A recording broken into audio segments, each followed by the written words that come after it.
намайг хуулийн сайдаар ажиллаж байгаа үед одоо энэ шинэ хоршоо өгний та холбоотой хуулийн төсөл Монгол Улсын засгийн газрын уралдаанаар хэлцэгдсэн.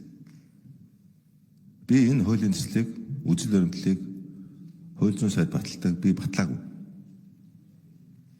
Ягаад гэвэл энэ одоо маш их хэмжээний мөнгийг улс төрийн зорилготой гаргах гэдэг байна. Би 10 удаас дүгүүлдэг гэж байсан. Улсын их хурлын дарга байсан амар өсгөлгөн хэрэглэхийн сайд байх үед хууль зүйн дотоод хэргийн энэ бичгээр өгсөн саналыг хүлээж авлаа. Тусгалаа гэж хэлээд холбогдох заалтуудыг нь хасаад засгийн газрын уралдаанаар хэлцүүлсэн. Засгийн газрын уралдаанаар хэлцээд хууль зүйн сайдын санал тусгагдсан байсан. Өөрөөр хэлбэл энийг хасах, тэрийг хасах гэдэг заалтууд хасагдсан байсан. Тэгээд улсын их хурл дээр ороод ирсэн чинь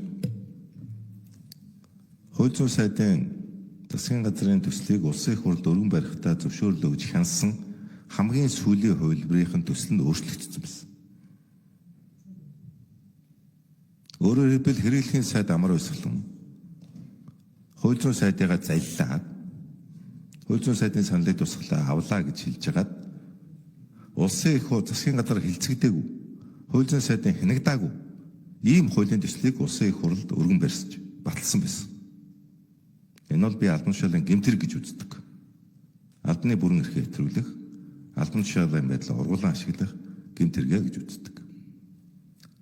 Улмаар би энэ асуудал улсын их хурлд хэлцэгдэх үед байгаль орчны байнгын хорон дээр орж албан ёсоор протоколд хэлсэн.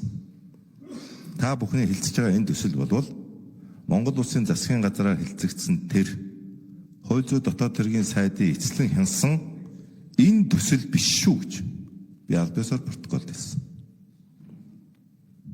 Тэгэхээр ийм хулгай хийгээ суртсан засгийн газрыг нь, хууль зүйн сайдыг нь, улсын их хурлыг нь, хуулийг нь хулгай хийгээ суртсан явж байгаад үндсэн хуулийг нь хулгайлах гэж байгаад сая баригдаад тасан зогсогдож байгаа. Үндсэн хууль бол Монгол улс, Монголын ард түмэн. Монгол улсын тусгаар тогтнолд халдсан хямдгаагч толгойг нь авах ёстой.